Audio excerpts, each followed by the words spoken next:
Hello again, I'm Bob Colt. We're continuing our conversations in Charlotte Public Schools. And Jen Radee? Jen Radee. Radee. Okay, I got it right. You're joining us today.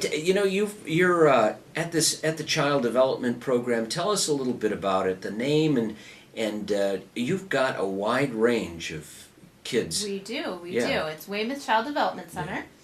And we have infants 6 weeks old up through 12-year-olds. So 6 weeks old? We do. Yep. So we have, not only do we have our Great Start Readiness program, which is a 4-year-old preschool program, and the Early Childhood Special Education program, but our infant room, toddler and preschool rooms, we have educationally based child care. So that's what that is. So what does that mean, educationally based child care? Well, we have, just like a preschool would, we have a curriculum that we use for the infants, toddlers, 3 and 4 and 5-year-old preschool. So while the Great Start Readiness program, their preschool program is a set 2-hour program. They come for the preschool specifically, and then they get on the bus and go home.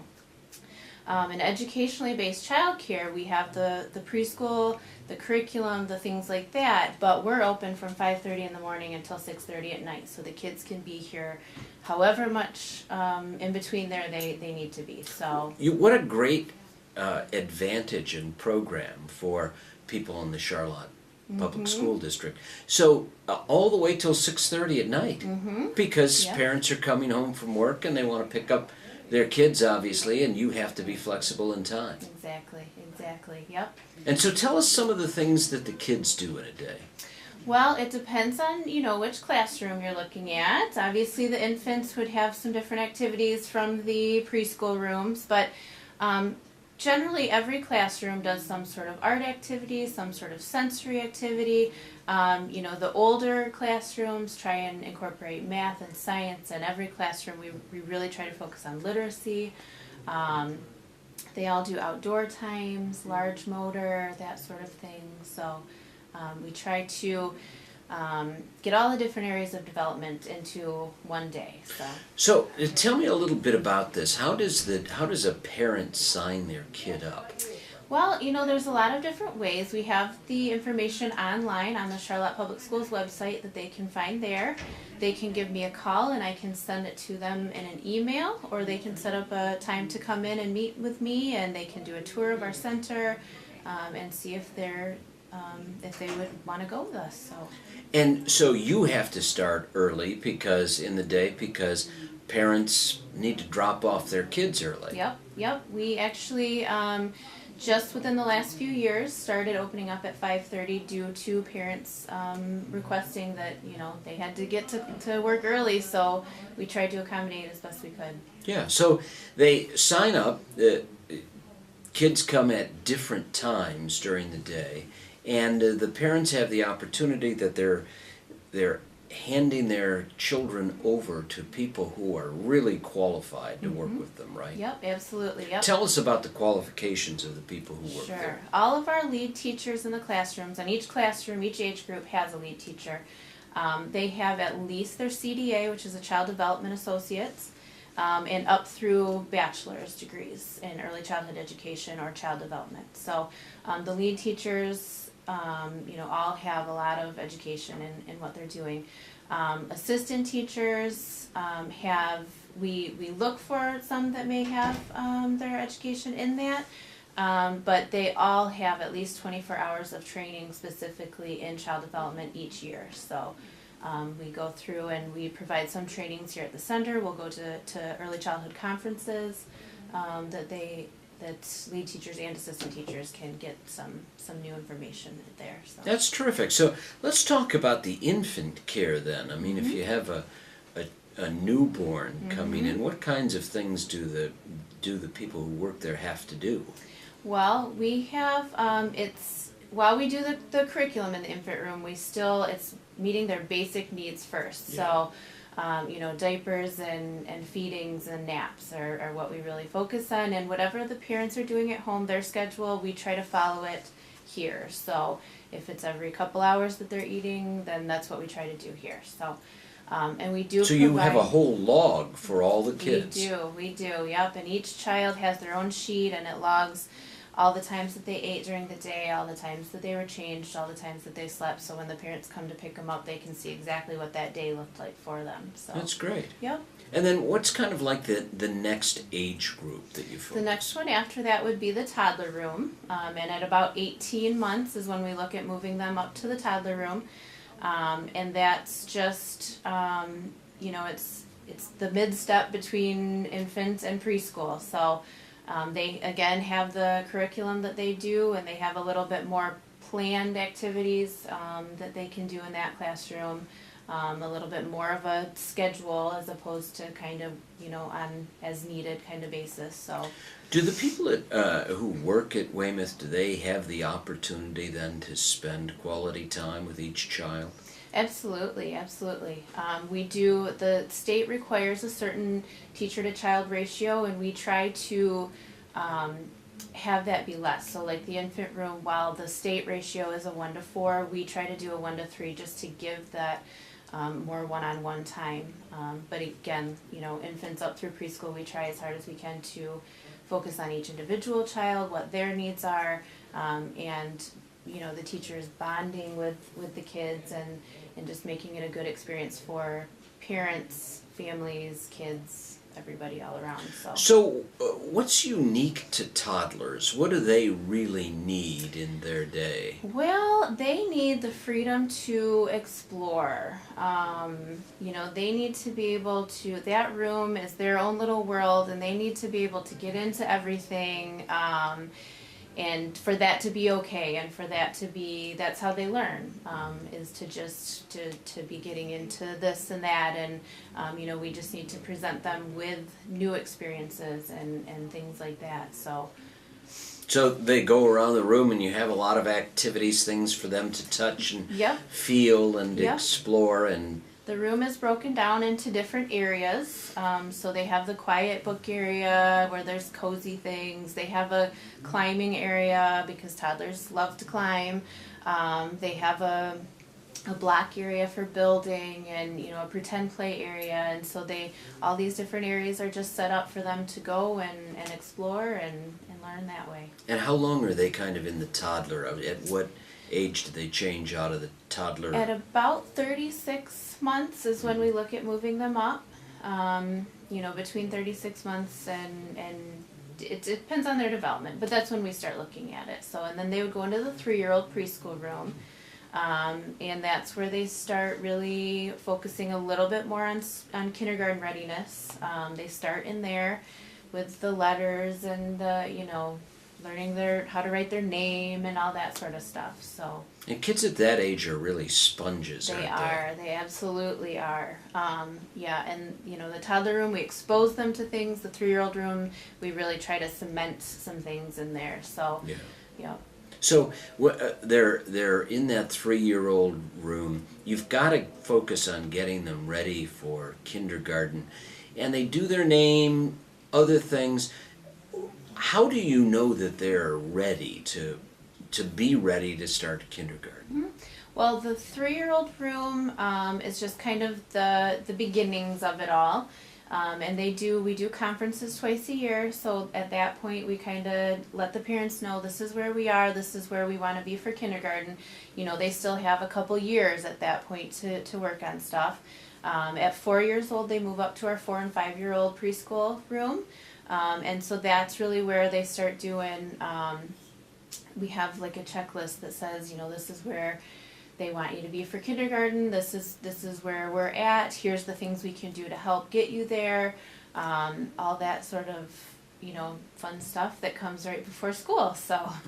and so as you get them ready to be in kindergarten, that age group, do you have any stories or any individual success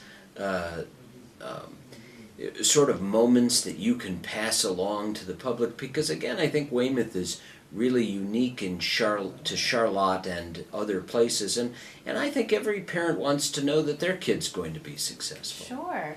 Well, we try to work very closely with the kindergarten teachers, so it's not, I think that's something that's very special about our program because we have that. Whereas a lot of other centers or home care, things like that, which I think there are wonderful programs all over, but we have that relationship with the kindergarten teachers, so we can discuss with them what they need to be knowing, and we can pass along the information from our 5-year-olds that are moving on. We can pass that information along to the teachers. So I think having that relationship does a lot of good for the community. What a great advantage as the kid grows, older, in that young, from toddler to preschool kind of thing, to be able to have teachers communicate and brief the next Right. teacher and worker who are going to spend time with child. That is really different and gives you a competitive edge to any sort of home care advantage, doesn't Sure. it? Sure. Yep. So you know a lot about the children before they move through. Absolutely. And we do have also on site, because of the early childhood special education program, we have speech therapists and OTs, PTs, physical therapists. So, again, just having them in the building, having resources that other programs might not have. So it's just a wonderful. If we're having an issue in a classroom, we can just go down the hall and say, hey, can you give me some insight on this? So. Well, as a parent, what do you tell parents? What kinds of things that you do at Weymouth, what could they look for to help you identify any areas of concern for their child that you might be able to respond to?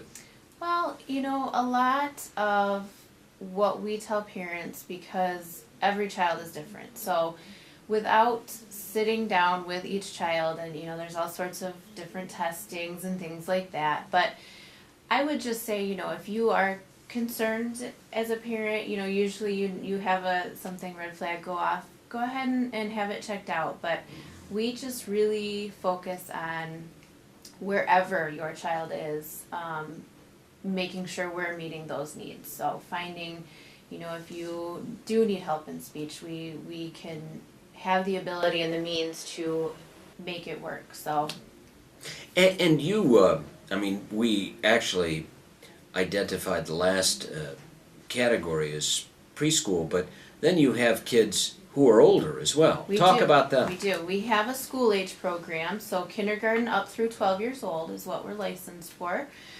During the school year, it's a before and after school program, so they come to us before they get on the bus, as parents have to go to work sometimes before they can get the kids on the bus. So, and then after school, the same thing. They'll come from school directly to us until the parents can come get them. The buses go to all of the area schools and then drop them off directly at our door, and we're there to greet them. So we do provide breakfast in the mornings for them, snack in the afternoons for them. And if they were here for like a no school day, we provide lunch for them as well. During the summer, we do have a summer program for the school agers. So each week is a different theme, and you can sign up for 1 week at a time. You can sign up for like 2 days each week. We're very flexible during the summer as far as what you wanna do. So Summer must be a big time for you. it's great. Yep. They do. We try to do at least one field trip a week. Sometimes it doesn't. Sometimes it's just a walking field trip down to one like Oak Park or something like that. Other times they get on the bus and they all go to the zoo or whatever it might be. Every week they go to the aquatic center twice a week. They do, we have special guests coming in to visit, so, and all that's included in the front price, so. Yeah. Yep. And so this is something that's really affordable for parents too. That's important, isn't it? Yep. The summer program is $34 a day or $135 for the full week. So, and like I said, the field trips, the meals, the swimming, all that's included. Yeah. And the great thing is that parents can be assured that you're taking care of their kids, and their kids are growing. Absolutely. Yep. We during the summer, especially for the school agers, we really try to, we're not sitting them down, and it's not the school atmosphere that you would see in a school, but we're still trying to incorporate literacy and teamwork and social skills and all that sort of stuff in the activities that they do. So our philosophy, no matter what age group, is learning through play. So that's really how we believe in running our program. But in doing that, we incorporate all of the different areas of development into play. Well, let's talk about play for a minute, because that's really important. I had not understood how important even activity on a playground and a play structure become real learning opportunities for young people, right? Yep. I mean, one example, if you see a child playing in the pretend playhouse area and they're cooking or whatever it might be, you can see in that one interaction all the different areas of development. So they're pouring things, and that's measuring and math, and they're taking turns with the other child next to them, so that's social. They're writing or reading a recipe, so that's literacy. You can see every area of development in one little interaction. So as much as we're trying to prepare them for school, that's the way that the young ones really learn, is through that kind of interaction. Yeah. Now, so after the really young ones, you say that you'll be able to accommodate young people till about 12. What do some of the older kids do then? The older ones, the school age, the kindergarten up through 12 years old, they split them up, into the younger and the older group. So the older ones during the summer, they have, special guests come in. We had like a basketball player come in and do some sporting stuff with them. We really try to see what the individual kids are interested in. So, if we have one that's very interested in gymnastics, so we're looking into taking a field trip to the summit to do some gymnastic kind of things. So we try to not only focus on age group but individual interests, so that it's trying to meet their needs. So. Yeah, and kids have a wide variety of interests and opportunities. Are they into video games, or how do you accommodate Absolutely. that? Technology. Yes. For the younger ones, we do have some computer games that are educational that they do limited amounts of. For the older ones, sometimes as a special event, they'll bring in some of the video games and be able to participate in that for a little bit. Again, limited. We don't want to just pop them down in front of a TV or a video game or something like that. The parents are, they're bringing them to us so that we can do some more involved activities with them. And those things can be real constructive tools, can't they? Absolutely. I think used in the right way, they can be wonderful. Yeah. And so then what do you have the young people do that it would also be active? Because you mentioned gymnastics. I would imagine young people at any age up till 12 have a lot of energy, and you've got to be able to burn that off. Sure. We do twice a day. We do a gym time, so they have that large motor time, and they do large group activities, so big games as a group, and they also do just kind of free play in the gym. And then twice a day they do outdoor time. So again, the outdoor areas are broken down into age groups, so the toddlers have their own playground, the preschool has their own playground, and the school age have their own playground. And they, again, out there, they can do the big games, they can do just free play. We have climbers, swings, all the stuff you would expect to see on a playground. And just giving them that time to run and do whatever they need to do to get some of that energy out. So what do you tell parents who might be watching this and say, what makes Weymouth unique? Obviously it's in Charlotte, but what makes it unique to other daycare or care programs they might engage in? Well, I think we offer a lot to them at the price. We offer Infants, we offer, we provide the formula, we provide the diapers, we provide the wipes. So basically, you're just bringing your child, and we give you everything else, you know. And I think that's very special. I'm a parent myself, so I know how much easier it is to not have to pack all that stuff in the morning. For toddlers up through school age, again, we provide the meal program, so parents aren't having to pack a lunch every night or every morning. We doing the field trips, being able to, provide these different opportunities and experiences for their kids. I think that's very special. We have a lot of guests coming in that provide new and exciting things. Coming up here within the next couple of weeks, we have an instructor coming in to do Zumba with the kids. So Great. yeah, so just providing a lot of different activities and new things to them. Well, Weymouth is special in Charlotte Public Schools, and we appreciate you sharing information about it with us Absolutely. today. I'm Bob Colt, and we'll continue our conversations in Charlotte Public Schools.